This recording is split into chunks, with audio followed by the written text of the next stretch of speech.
Hello, everyone. Welcome to Book Talk Live, where we are going to be discussing We by Yevgeni Zamyatin. And we have Zamyatin, a whole bunch of guests, and I will just follow in order on the screen. We have Alan at Big Hard Books and Classics. We have Bad from Bad is Rad. Jim from Jim Reads Too Slow, and Gareth from Books, Songs, and Other Magic. Say hello, everyone. Hello. Hello. All right.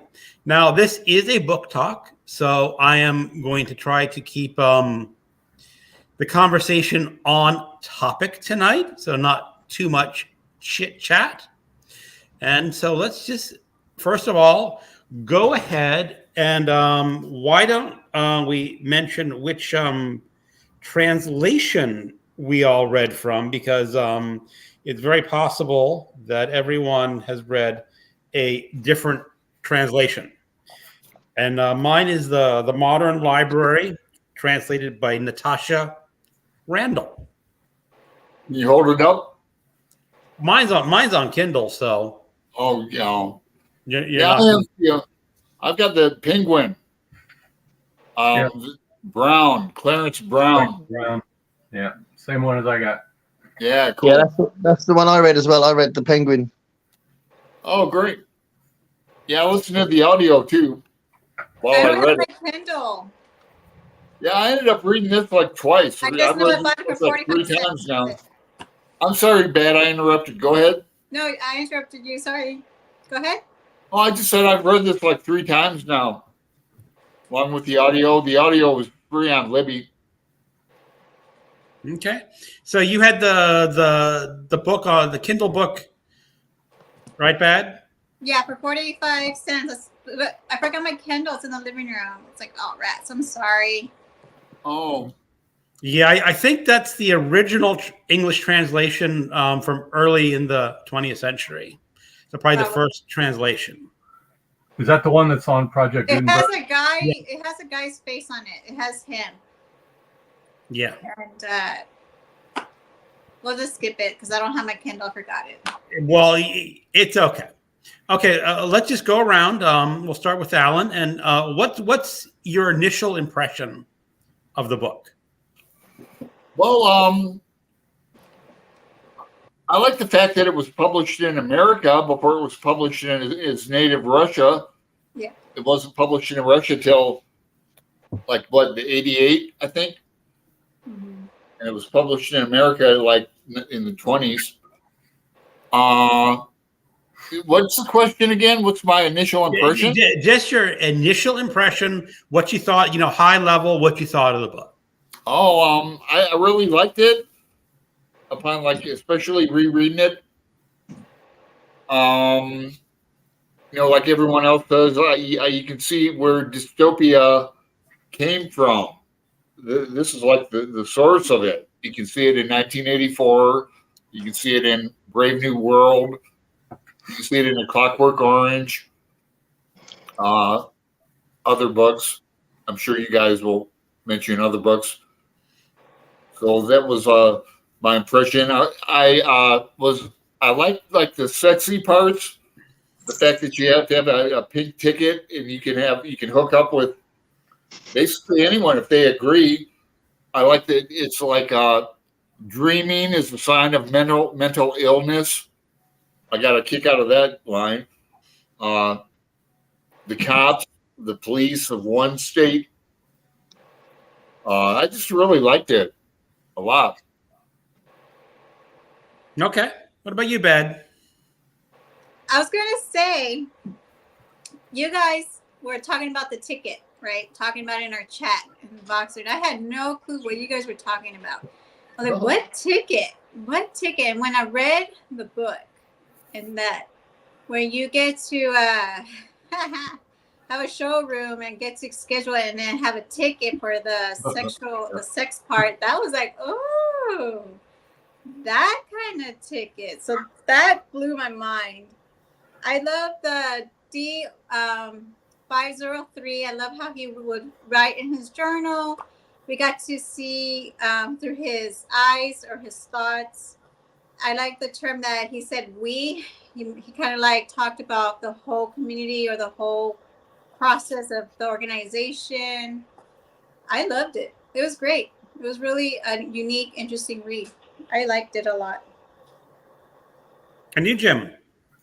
Yeah, I also liked it a lot. I could really see, like Alan said, I could see where, Orwell got some of the bits and pieces for 1984. Mm-hmm. It had some of the least sexy parts in the book I've ever read. The state, the state just had total control of everything. And, sex was by appointment. They set up, the couples, the trios, whatever. So that was kind of one of the indications of how far the state really went in its control of the individuals. But yeah, I liked it a lot. And what about the fact that even you had to get permission to have a baby, and then when you had a baby, you had to give it over to the state? Yeah, they even the fact that they even lived in glass houses. Yeah, everything's made of glass. Yeah. They could really keep an eye on you. I know that was interesting. I mean, because you have an observation state, as you did in 1984, where the TV screen is always watching you. Yeah. Of course, Zamyatin was writing in the day before television screens or anything. So, but he came up with essentially the same idea, or he came up with it first, is that if you live in glass, you only get to close your blinds when you're utilizing your pink ticket. Yeah. That's funny. Yeah, they couldn't even go to the bathroom alone. Right. Where in 1984 they had the screens and everybody had to be there on time to work out. Yep. Yeah. What about you, Gareth? Yeah, I really liked it. I thought it was a very easy read, but also a very deep read as well. There's lots of thought behind it, and I thought the ideas were fantastic. I love the fact that the character's name was D503. I just love that because obviously that's that kind of removal from like a personality. I thought that was really cool. I've got a very strong interest in Russian history anyway, so I love the fact that it came out, or at least it was written in 1921. So that's Russia was in such a turmoil at the time because it's like the start of the Civil War. So I think that's kind of interesting. So yeah, I just think there's loads of different things about it that are really interesting, and just calling the state one state was a very obvious, clear way of saying this is what's happening. So like Jim was saying, all those other elements that were in there were really interesting. And I just thought it was really good, and also it's interesting that what's different to 1984 is there's a hopeful ending as well. Yeah. What about it? It's a walled-in city, and they do get out of the wall. Well, that was one of the things I was gonna. It's like, how big is that one state? I got the impression that it was not all that big, and that there was some sort of disaster outside. Was it complete war? I thought it was like a caveman society environment. Yeah, like it was just they didn't watch each other have sex. They didn't watch. You mentioned a caveman society, it was very different over the wall. You mentioned that 200 years war several times. Yeah. The earth was like devastated, and they believe that there's nothing outside the city except this like post-apocalyptic landscape. Isn't entirely true, and it's before the nuclear age as well, isn't it? So it's quite far reaching what he's thinking that might have happened, because obviously nowadays it's quite easy to imagine it because it could happen. It could, but I think again, like you think about it now, if you just go back to the technology, I mean, obviously he lived through the First World War era, possibly I don't know if he served in that war or anything like that, but to think about just the massive destruction that he envisioned placed upon the world. Mm-hmm. And Yeah. I thought that was really fascinating that he came up with that. Now, one of the things, did everyone else notice on, like you said, everyone's got an initial and a number. But did anyone notice that women always started with a vowel? Oh, I didn't notice that until now. Yeah. Like I-330. No, I didn't notice that. Am I correct? Are there any women characters that start with a consonant? But there weren't a lot. There weren't a lot of characters anyway, were there? No. There was not a lot of named characters. There was the two main characters, but there wasn't that many others, were there?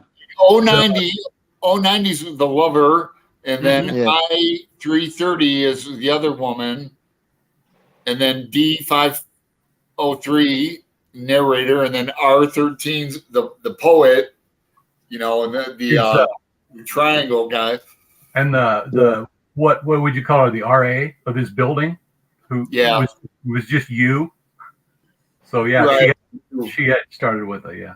Yep. Why was the I-330 so different than the rest of them? Because she was breaking the rules, and then D503 noticed her. What was so different about her? Yeah, I don't know. She liked to drink and smoke and break the rules. Yeah, I think she was like just a rebel. I think that was what. I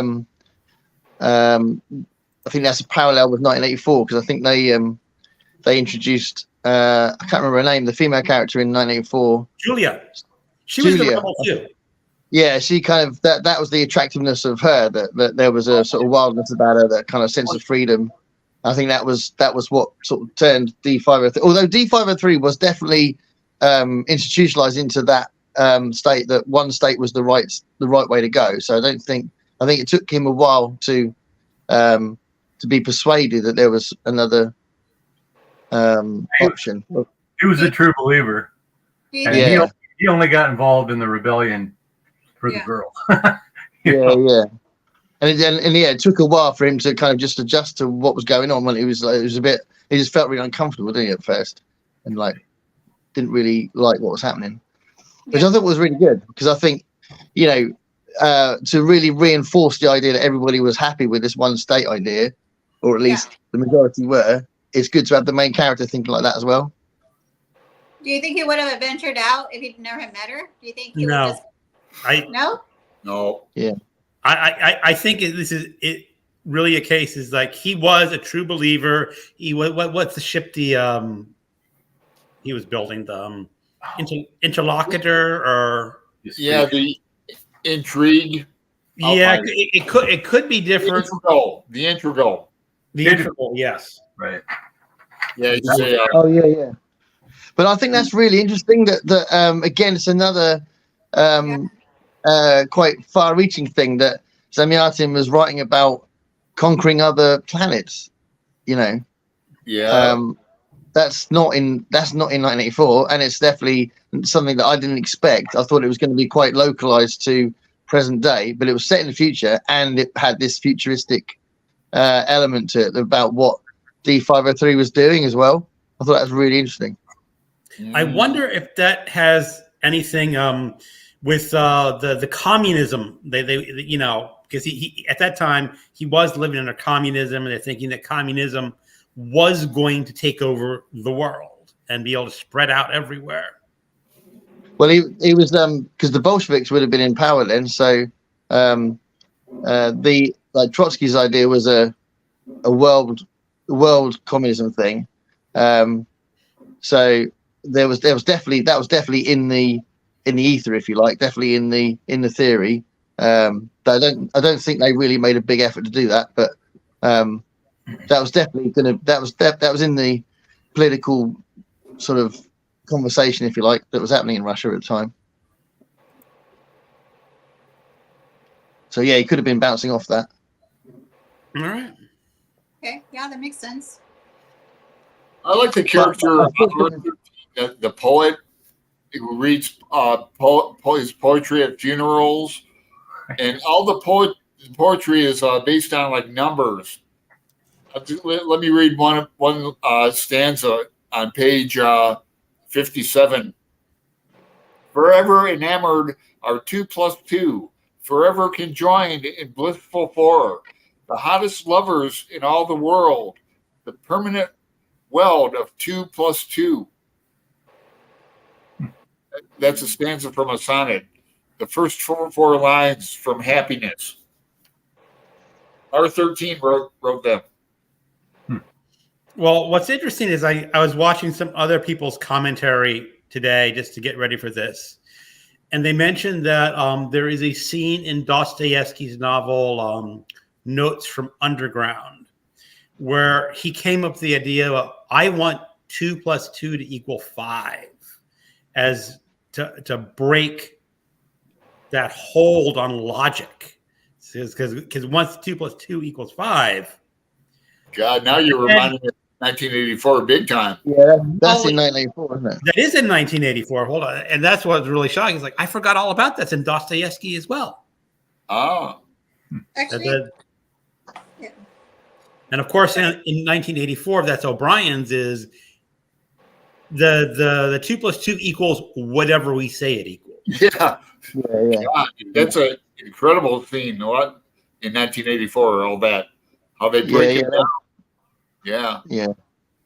I mean, I think the reason why Zamyatin doing something different in We is that it's all about the sort of, if you like, living with logic as a kind of a belief system.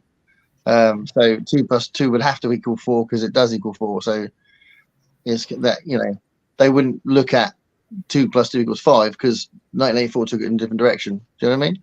Yeah. But all that logic. It's also amazing just how regimented that society is. And I remember one of early on in the book, I think I mentioned this in my live, is that how everyone has to be punctual in the book. And at first I said, well, you know, I would like more people to be punctual. That's sort of a good thing. But then you get into it deeper and think, well, maybe you don't want it so regimented where that is everyone has to be that way. It's just so strict. Every part of your day, you know where you're going to be tomorrow, at what time, and what you're going to be doing tomorrow. Yeah. At a Sounds like prison. Do you think life would be so much easier if we had that kind of control, that kind of schedule? Would it be less stress, like less worry? Would it be less everything that we go through our normal day now? Do you think life would be simpler if it was controlled? I don't think so. I think even though, like, I joke about it'd be nice if people are punctual, I think that would be even more stress. Okay. Because you're going in and say, what if I'm not doing this at a certain time? There's one part scene in the book where, oh God, I forgot his name and number, but he has to go get permission to get what do they call this time? Like he calls it something. It's like the timetable or something. Don't you remember early on where he says we follow this timetable or whatever? He has a name for it, and I can't remember what the name is. But yeah, it's personal hour. The man searched for one state. All right, I can't quite remember what he's calling that. But it's a table of something in my translation. And I'm also paying attention to people's comments. If you are making comments, as I said earlier, I'm trying to keep this pretty much focused to book stuff. So if the comment isn't really related, I'm probably just going to skip over it. Oh, Greg, you're talking about the table of sex days? You got to get your blood through the sexual bureau labs. It is called a table. The thing that they have to stick to is called a table. Yeah. Table of hours? Yeah, Table of Hours, I think. Yeah. Because the table of sex days is on page 19. You got to put a note on that. Let me put a sticky on there. Did you all have a hard time separating this book from other books? Because I had a hard time separating this book from 1984, of the similar things. And after reading 1984, then jumping into this one, it was really hard to separate this story. And then when I want to read other stories like Handmaid's Tale and all those other books, I'm just like, whew, that's gonna be interesting. Did you guys have a hard time separating? Because you guys have read more than I have. Was there like, did you guys have a hard time separating the weed? Yeah, I was all right separating, but I do know what you mean. I reckon I wouldn't be surprised if some people, if they left both books for a few years, they might forget which bits were in which book, possibly. Yeah. I mean, I've read 1984 a few times, so this was a fresh book for me when I did read it, so that helped. But yeah, I can imagine there are lots of similarities. So people might think, oh, which book had the pink ticket in it and that kind of thing. Sort of small details like that, maybe. I think the characters' names and the general kind of thread of the plot would probably be separated in people's minds, I would have thought. Well, I understand. I mean, clearly Orwell had read We before he started writing 1984. Yeah. There's a lot of other dystopian books that mentioned, like Brave New World by Huxley, where maybe Huxley read it. Pretty clear that I haven't read Brave New World in a long time. Yeah. Yeah, I'm like you sometimes, Greg, when you haven't read it in 10, 15, 20 years. I remember Soma, the drug Soma, Soma from it. Soma? Yeah. Are we That's on my Brave New World's on my 24 for 24 next year. Are we going to read it in the End of the World group? Well, I think we had initially picked Children of Men to be the next one. Yeah. But I don't know if you want to stick to that or if you just want to jump. I mean, we're getting a little off topic, or jump to Brave New World. I'd love to read Children of Men, so I've got it and I haven't read it. So, well, we're doing this once a quarter or so we can squeeze Brave New World in as maybe our third book, our fourth book. What do you think, Jim? Yeah, I'd go along with it. I read Brave New World last year, so it's, I could, and that was the first time, so I could read it again. Cool. All right, let's go. Any comments? Here's Al going 2 + is about potential, similar to the imagination, curiosity, and creation. And schedule reduces free thought. Freedom to think is slavery from indecision. Right. I mean, I was going to quote Jimmy on that. I got to be free. Yeah. Going free. Yeah, but I was going to quote Jimmy on that, Al. Yeah, sure. Nim wants to read 1984. Yeah. Great, Nim's here. Sorry. Yep. As I said, I'm not reading out all the comments just because they're going in.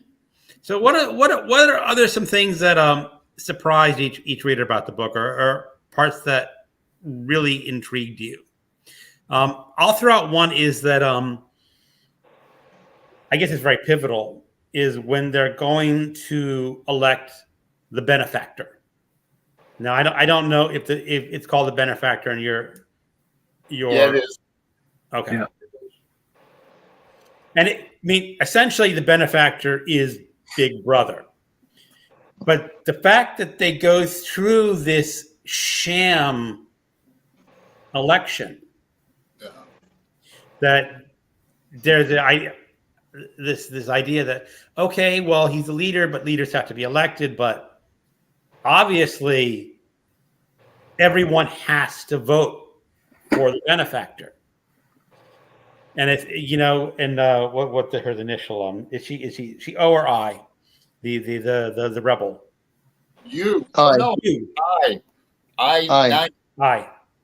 I 330. Yeah. I 330. She goes to D and she says, you can't meet me up this night because we're doing that. And she knows that she's behind this rebellion to not vote for the benefactor. Right. And the idea that she wants to start a revolution again. And I'm trying to figure out what people thought about the idea is that, like someone said, this book's a little more hopeful because the idea is like, yes, we have some power to resist. Well, it's also that the ending of the book, it looks like there's little pockets of resistance happening. There's like disruption. There's more holes in the wall. Birds are getting in. So.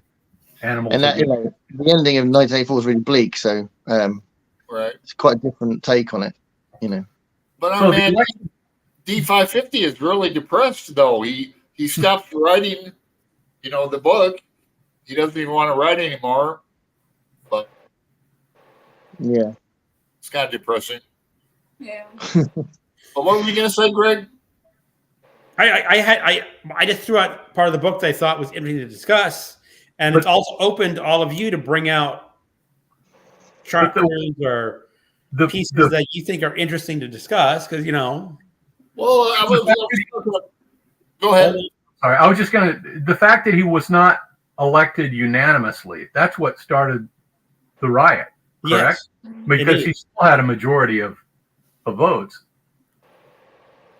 But it was just those few who were in the rebellion that voted no or voted against him, whatever, that is what started everything. It is that there was no tolerance that you could object to the benefactor. And it's all sham. Just a few no votes is the same as a loss. Yes. And you wonder how many people in that society would really want to vote no. But they're coming up and they feel like you have to vote. Yeah, and I'll draw sort of a modern analogy is like Putin keeps getting elected in Russia. Exactly. And you get the idea that probably a lot of Russians would not vote for Putin if they thought a no vote was actually acceptable. Well, in this country, and if a no vote doesn't count, and if you spoil your ballot by scribbling on it or something, or writing some obscenity on it or something, it just gets ignored. So there's no such thing as a no vote in this election as well. Just doesn't get counted. You know what intrigued me about this is the love triangle going on and how convoluted it is. We got D first was into 090, and then she wants to talk him into getting her pregnant, like under the radar or something, right? Mm-hmm. And then the poet gets involved with them, and then I 330 becomes his obsession. He loses his mind over her. He totally cracks up at work. His boss can't really. There's a scene where his boss was trying to get his attention, and he's all off in a fantasy. Well, I think that's a device to separate him from the one state idea as well, because his life's really simple before that, and it's like everything makes sense. He's obedient to the regime, and it's all very simple. And then she kind of makes him think of other things, and breaking the table of hours that you can not have to follow it. Right. Yeah. You don't have to have a ticket to get your ticket punched. But then she's executed too. I-330. And then what about the operation? He has an operation like in Clockwork Orange, right? Yeah, what was that operation? Was that a lobotomy of some sort? Something similar to that. Yeah, his individuality, his emotions are like separated, cut out. I read somewhere it was like an X-ray lobotomy kind of a thing, but Oh, Okay. yeah. Yeah, I'm sure they can do that now. Lasers, Yeah. all the brain surgery they do now, crazy.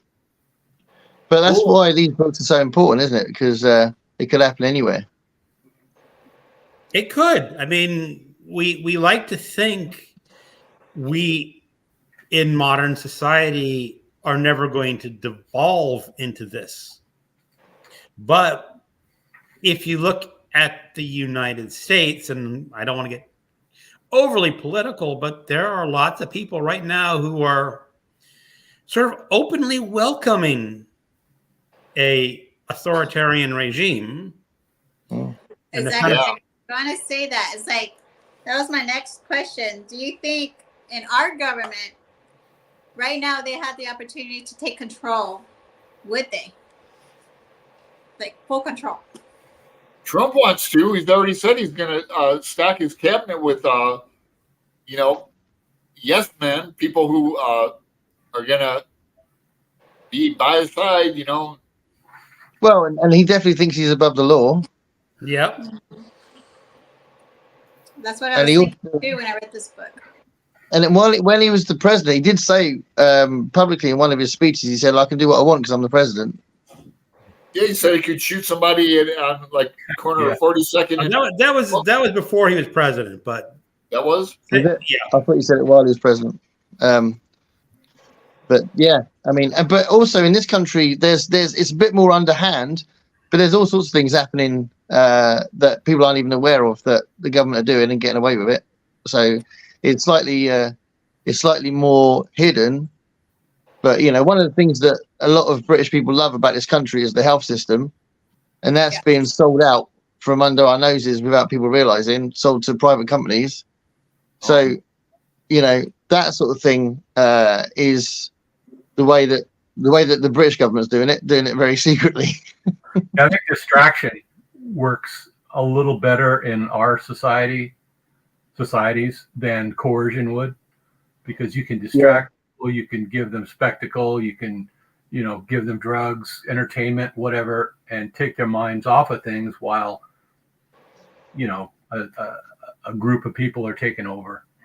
And even That's those why who think they're awake and keeping an eye on things are distracted by these like sub issues and things. But that's why in 1984 the idea of perpetual war is so brilliant, because that's the whole point of that is distraction.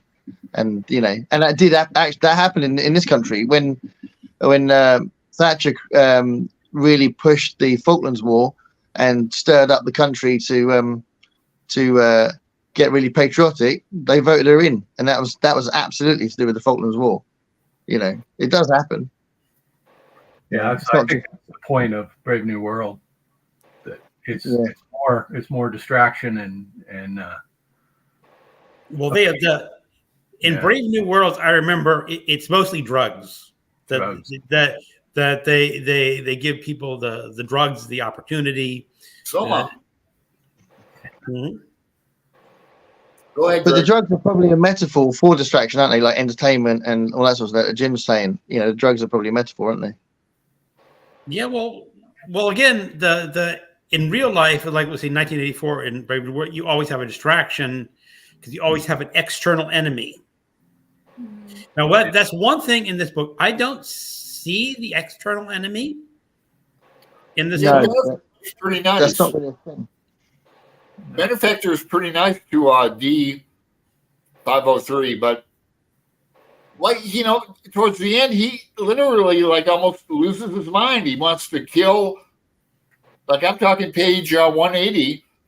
He's he considered killing this lady that she thinks he wants to have sex or rape her or something, and he laughs about it.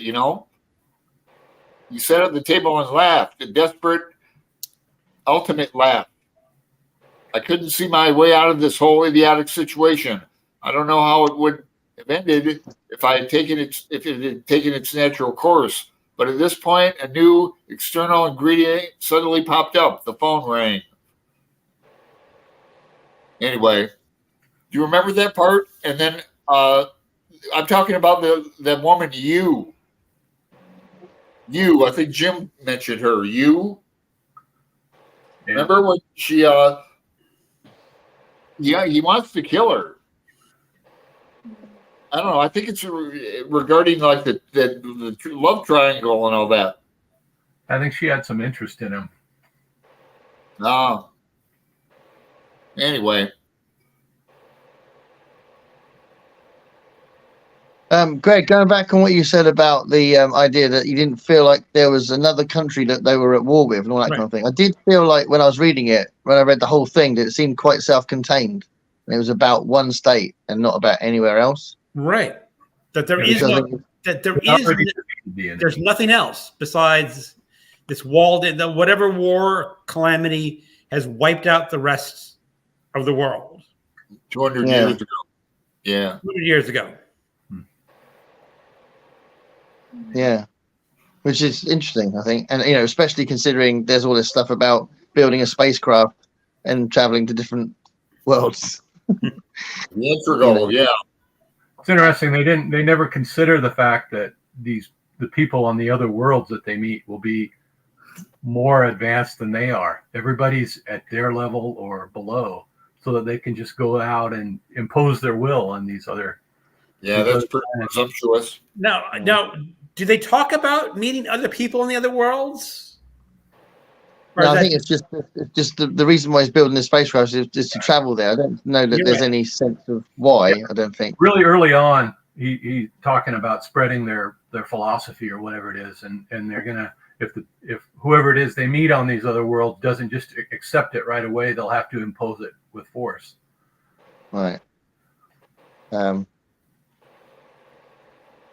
Which is what happened with the Bolsheviks, because obviously they were trying to deal with a really bad Nicholas II was a bad ruler, and then they had to, after that revolution, they used force to kind of maintain the revolution, and then that created the civil war because nobody was happy with what they were doing. So you can see that parallel, but he's trying to make a comment about the sort of what's the word, the way they were ruling, really, the way the Bolsheviks were kind of forcing their will on the people through their new regime. Well, yeah. I mean, obviously, he's been very critical of the new Russian regime, which is probably one of the reasons why this book was suppressed. Yeah. Throughout the entire communist era, that it was not good to say that. First of all, that we're basically forcing you into this situation. Yeah. So. Yeah. It was suppressed for some 60 years. Yeah. While the communists were in power, it's only after the fall of the Soviet era that the book was allowed to be published in its original. In 1988. Glasnost. Now, was it published during Glasnost, or did it wait for the complete fall? I don't know I tend not to read the introductions to books like this because they give too much away, but maybe it said it in someone's edition. Yeah, I can't remember what date it came out, but it's obviously after after Russia changed. Yeah, you'd be the one to know. I don't know hardly anything about Russia, but it first came out in 1924. Yeah. I think it's such an interesting, fascinating country. It's a crazy country. Oliver Stone likes it a lot. He kind of defends it. I watched a podcast with him always liked Oliver Stone. I met him one time in Arizona in grad school. He did like a workshop. A lot of people there. Anyway, yeah, it was an interesting podcast. He kind of defends Putin and Russia a little bit, more than a little bit. It was interesting. I didn't watch the whole thing. Most of the second year of my history degree was about Russia. I did a whole module on Stalin, which I thought was really interesting. And the Russian lecturer straight away, he said one of the things I'll never forget. I think it's just such a interesting thing. He said Russia is so big that we had this impression that Stalin was this horrible dictator. And once you got out of the cities and into the sort of more kind of rural areas of Russia, they didn't give a toss what Stalin said, didn't listen to him. They just thought, just ignored him, which I think is amazing because, as a reputation, as a leader, everyone thinks that Stalin is this sort of monster, but most of Russia didn't even listen to him. Now, Jim's books, reading and stuff, he's into Stalin, if I remember correctly, or he's well read about him too.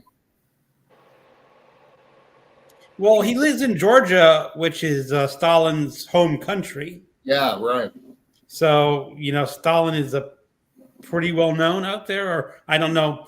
And it's still a lot under, or parts of it are still under Russian control.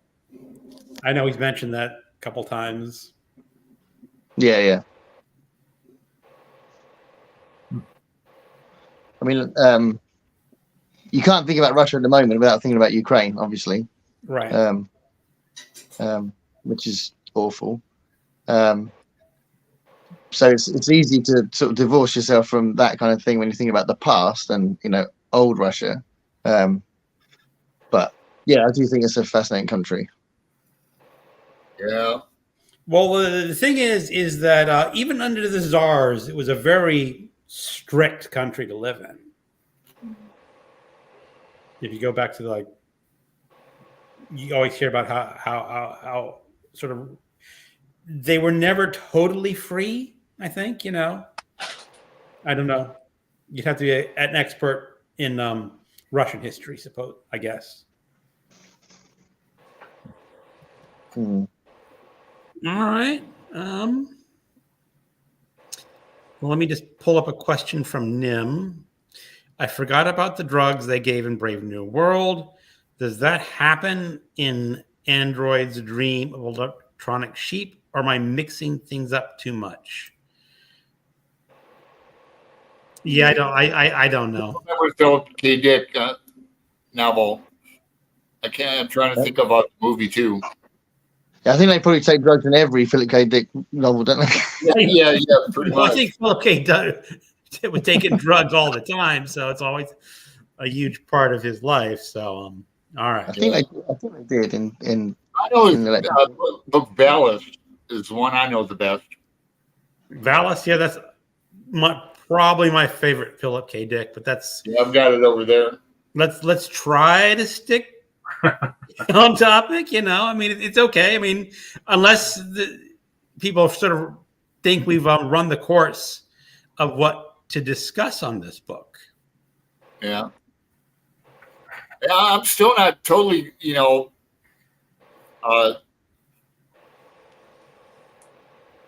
full understanding. Did anyone think it was better than 1984? Did anyone think We was better than 1984? Not me. No. Oh, I mean, not better, but I thought it was a little bit more interesting. But just because I like the numbers and how the organization and stuff, it was just very, very different. But yeah, Different. I think now in 1984 is better. But this is only my second book in this, so I'm gonna try and read more along with y'all. But I say 1984 was better. Well, I think MJ said she liked We better. If I'm not Right. mistaken. For real? Aww. Now, the thing is, I can sort of understand it because We does give you a little bit of hope, saying that they are eventually going to overcome this one state. But in 1984, you think it's hopeless. At least at that point in the book, there's no hope of getting better. For this one, the organized resistance is actually there in We. Yes. Yeah. In 1984, it may be there. We don't know.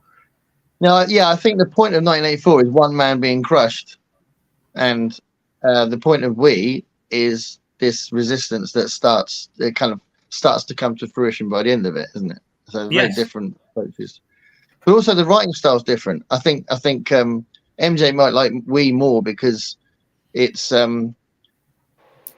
well, on the opposite side, 1984 is quite densely written. You could easily kind of think, God, I'm not going to read too much of this because I need a break. Whereas you can kind of rattle along with that one, and it's not so right. It's all like reports and numbers. It goes pretty fast, short chapters. It's slightly lighter, isn't it? Slightly lighter. Yeah. You kind of forget that he's actually writing like a journal of all this. But he'll break the fourth wall and talk about what does he say? Dear reader or something. He calls us by name, readers. Well, he's anticipating that someone's going to pick up his notebooks and read it. Right. Yeah. Because I think I'd say I enjoyed We more, but I think 1984 is a better book. So I think there's more to 1984, but I enjoyed the experience of reading We more. Yeah, I understand. We's a fun book. Yeah, slightly less. I think it's a little bit more. 1984 is harder work, I think. Hey, Bad, you know who sent me my copy of We? Who turned me on to it before we even started this group? Was Nettie. Our friend Nettie. Yeah. I know. Yeah. Has anyone heard from Nettie recently? No. In a couple weeks. No, not for a long time. Me and Ellen lost track of her, and she just kind of like, with her new job and everything, she's just very busy, and she just lost track of communication. Yeah, she said. Did she send you a text a couple weeks ago? She did. It's been a while, Ellen. I haven't heard from her in quite some time. Oh. Yeah, it's unfortunate, but maybe she'll come back later after the holidays. We'll see. Maybe so. I hope so. I've got a question for everyone. All right. Bouncing off do you think dystopian books, after you've read a few of them, is a bit samey? Yeah. Do you think there's enough in the genre to warrant lots of different variations? Do you feel like they're riffing off the same thing? Well, here's the thing, that people have different attitudes. Like in a lot of current dystopian, especially from understanding the YA dystopian, that there's this thing is that you can make a difference. That the bad regime is going to be overthrown by a handful of teenagers with a lot of gumption. Have you read? Well, I think it's because they kind of mix the kind of hero's quest plot with a dystopian setting. Yeah. I think that's what they're doing there. We saying anything, Jim? Is that Doctorow? Is it Little Brother? Is that the one with the plucky band of teenagers who fight the takeover of the Homeland Security or whatever it is? Yeah. Well, I didn't think that was YA. So Greg did, but I didn't think it was. I thought you were talking about Hunger Games more than anything else. Well, that one too. But I like Hunger Games. That's a whole different type of genre. But I guess it also means what your attitude is at the time. Now, Zamyatin was living under the rising communist regime, and he obviously thought there was a way out of it. Yeah. Now, Orwell said, if you let them take over, there is no chance you're going to get out of it. So that's a totally different perspective. And I guess if you went through a lot of the dystopian books, you would see how the author is interpreting what they think a dystopian regime would be. But I think I might have the dates wrong as far as when Zamyatin was kind of reacting to Russia, but that is when the Civil War started. So he would have seen a resistance to the Bolsheviks. Mhm. So he would have seen the White Army fighting the Red Army, I think, before he wrote the book or as he was writing the book. So that would have made him think that it's not necessarily going to last forever because Russia becomes, attacks itself. After there was 2 revolutions and then there was a civil war. It was just chaos for about 20 years. So I think that would make him think that it's not necessarily permanent because there's all this infighting all the time. I thought Ridley Walker was pretty different if you consider that as a dystopian. Which one? Ridley Walker. Ridley Walker? Yeah. Now, isn't that set like a couple hundred years after? Or 1,000. Yeah. After the destruction. People are, I guess it takes place almost entirely in the eastern England, which is like it's islands at this point, and they're like in this just coming out of the Stone Age kind of culture, but there's still a little bit of the memory of the past. I don't know this one, Ridley Walker.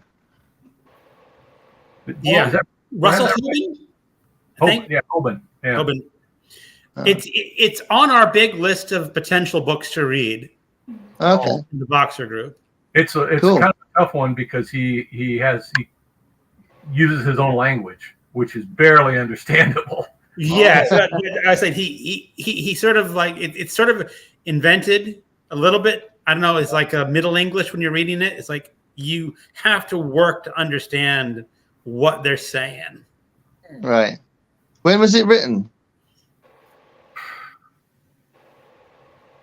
I don't know. 60s. 60s. All right. I can find out. Alexa, when was Ridley Walker by Russell Hoban written? From Wikipedia.org. Ridley Walker is a science fiction novel by American writer Russell Hoban, first published in 1980. Alexa, stop. 1980. Yeah, Hoban. I love that you asked Alexa and my Alexa answered. That's brilliant. Mine didn't answer, but yours did. My Alexa's awesome. Well, Alexa, you're awesome. Did you finish that, Alan? Oh, yeah, I finished a while ago. I'm waiting for Floss at the Grape Jelly Library. We're buddy reading this. And, supposedly, I don't think she's done yet. I've been done with it for 3 weeks. But, Cormac McCarthy took literally some scenes out of here. Remember the cannibalism and the road with the roasting baby and that? That's like directly out of here. I think Parable of Sower is really tough read. I think that's really bleak as well. It is. And I was going through kind of a rough spot. It was, I think I had COVID and didn't know it or something. I was sick, but I was tripping out on this book. I did put it aside, read something else for a while. Yeah. It's kind of relentless. I think I found that hard to read. It's just relentlessly bleak. in a different way to 1984, because 1984 it seems so removed and it's so clinical and objective, whereas Parable of the Sower seems to kind of get your heartstrings as well. So it made it even more difficult to read. And it's constantly they're all on guard constantly and traveling up north, and a lot of violence. It reminded me of Marlon James, which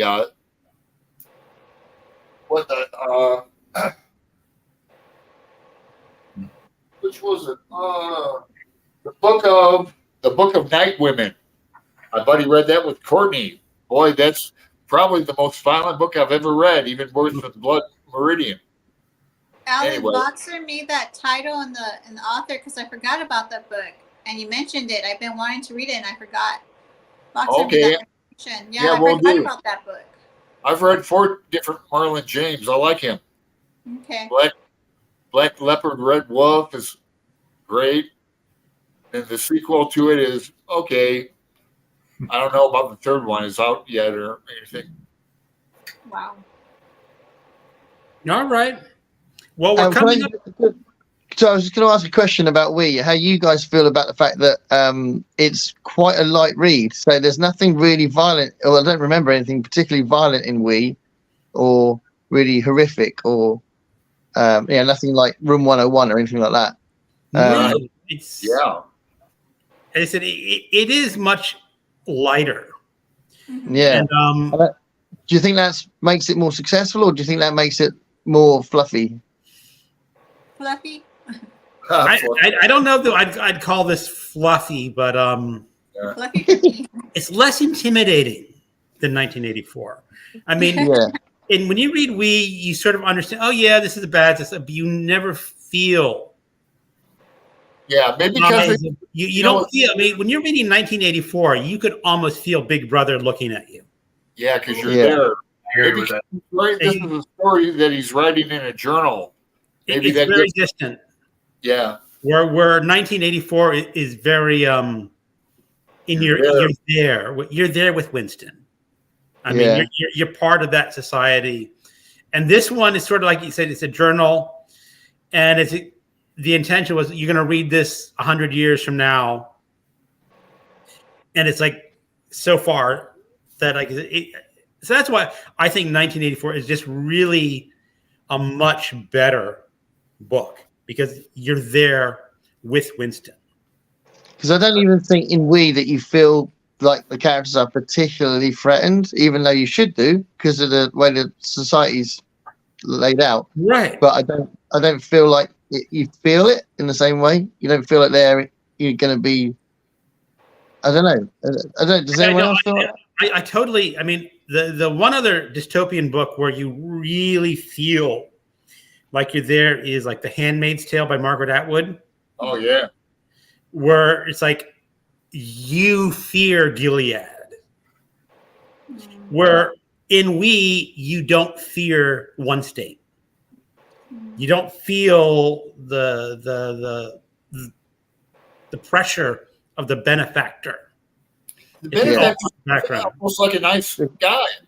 He's There's nice a bit of a to go on. disconnection, isn't there? I think. Jim, you were saying something? No, I'm just in We, the philosophy, the one state has already won, and they've been in control for so long that everything is just natural. And Yeah. in 1984, you've got people who are kind of chafing under all of that, and they want out, and Yeah. you And feel that creates an extra tension, doesn't it, Jim? with them. I'm sorry.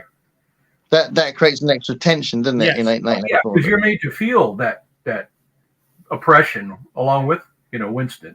Say. And also in 1984, there are old timer people who remember society before. Right. Yeah. And you have these old shops where the old stuff is still kind of around. Now, maybe We would be what 1984 is in 200 years. Yeah. Yeah. Yeah. Yeah, but Yeah. the part about 1984 and like Gareth said in the beginning of this live about the wars, and then who's ever winning, they just wipe out the past. It never happened. Mm-hmm. Yeah. Yeah. Yeah. It was all made up, wasn't it? They were just saying that they're at war with blah blah blah, just to control the population, wasn't it? Yeah. Which Boy. is a comment about the media, to be fair. You know, a Do very. you feel I bad think. for D503 at the end? Say again. Do you feel bad for D503 at the end? You know, when he was being brainwashed and everything else? I do. Yeah, I think you did do. too. I felt really bad for him. Yeah, because he had to watch this girl be tortured and killed, and he Right. didn't feel anything because he had been lobotomized or whatever it was. Mm-hmm. Yeah, she gets executed. Yeah, Oh. Yeah, I think you do feel sorry for him, but it's all in your head and not in your heart. If you like, you don't feel it, but you think it. Do you know what I mean? Yeah. Whereas some books that are more sort of gutturally written, you can Yeah. feel it. Whereas I think with We, it's a bit more objective. You do relate to what's been said, and you do feel sympathy for the characters, but you don't feel it in the same way. Absolutely. I mean, well, the thing is, I don't think Zamyatin wrote any other novels, or I think this is his one book. Where people like Orwell, he was a novelist. This is not not his first novel, and is not his first short story. So he knew how to construct fiction to bring the reader into his world. Yeah. And who knows, if Zamyatin had lived, maybe he would have written something else that would have been more poignant. It wasn't. I don't know how long does Zamyatin live for? Does he? He was a naval architect, wasn't he? Something like that. Like kind of building his own little spaceships. Or all right. It looks like he lived into his mid-40s, I think, by the looks of it. So not that. So he didn't live very old. Well, Orwell died in his 40s too, didn't he? He died days after he finished 1984, didn't he? Yeah. Yeah, he didn't see it published, did he? I don't think so. I think it was died days after it was published or something like that. He never saw its fame. Yeah. All right. Well, we've been at it an hour, so let's have some final thought. Any final thoughts, Alan? I'm glad I read it, and I'm glad I read it with a group, and brings up a lot of ideas, things going on today in America, especially, with the banning of books and censorship and, other things. Yeah. Big Brother, eye in the sky. London has more eye in the sky than any city in the world, they say, London. But yeah, that's what I got. How about you, Bad? The same with Alan. I really enjoyed it. It was something very different. It's my second book. And I enjoyed it. It really opened my mind to what the possibilities, what's going on in our world now, and then what could be in our future. So it was good. It was good I really enjoyed getting to know the characters and the way it was written and how it was finally published. It was great. It was a great story and great journey. And appreciate you guys. So thank you. And you, Jim?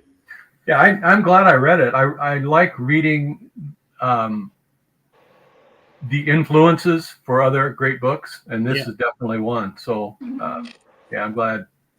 And especially, I'm a little thick when it comes to actually seeing the influences on other books, and I could definitely see them in this book.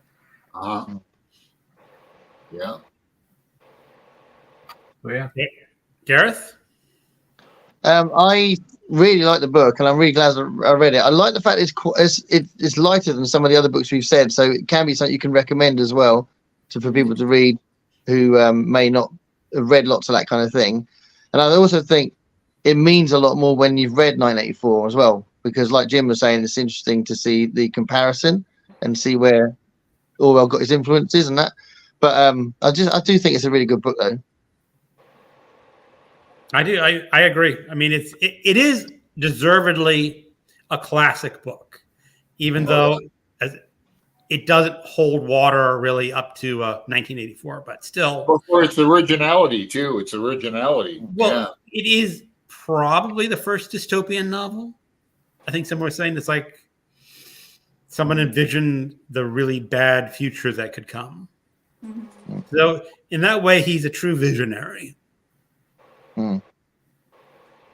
Absolutely. What about you, Greg? As I said, I liked it, but as I said, like Jim, I liked it more for its context than actual book. I mean, if Orwell had never written 1984, I think this book would even be pushed further back to the pile of books that aren't read that much. I mean, I think you're right. Oh, I think it's better than that. I think it's better than that. Okay. Yeah. I think it means more if you've read 94, but if you haven't, I still think it's good.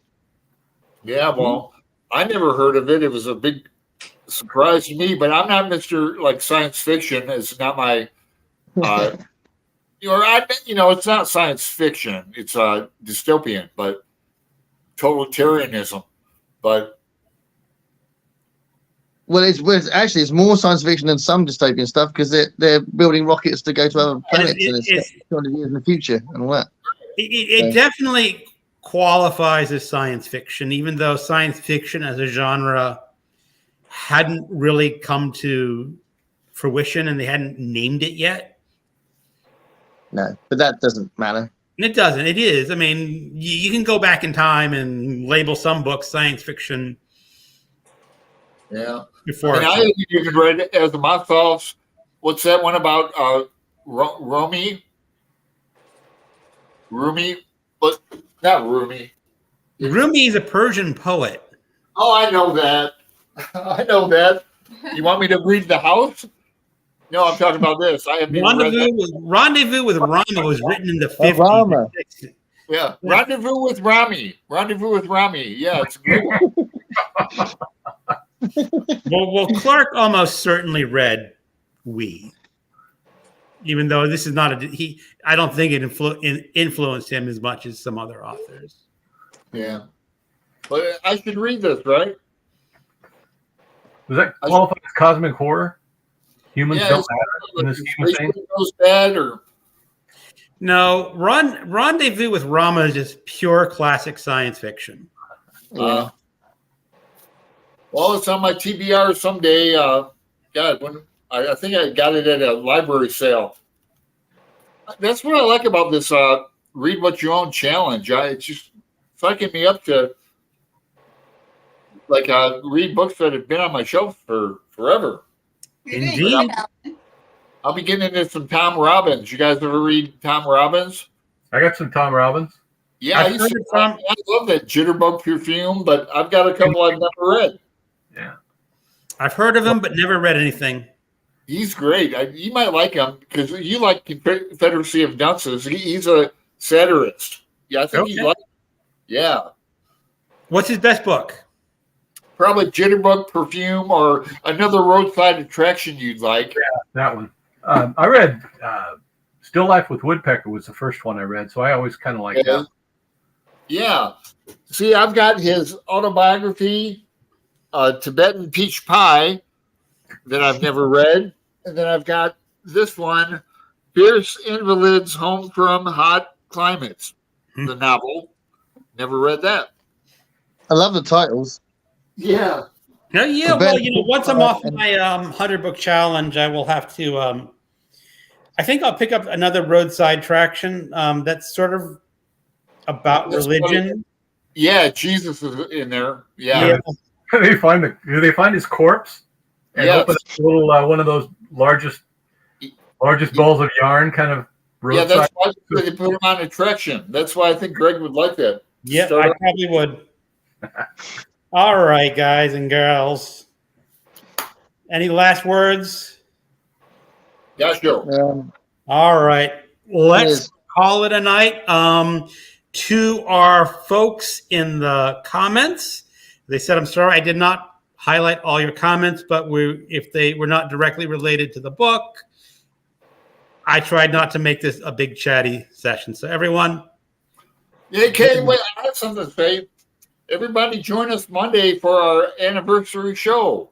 On Monday, it's going to be an open mic night again, but it's been like 1 year. Greg and I have been doing Monday Night Live show. We only missed one time when Greg and... No, we missed twice. We did?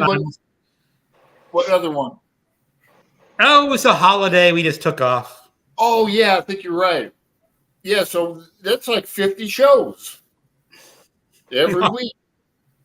All right, everyone. Good night. Good night.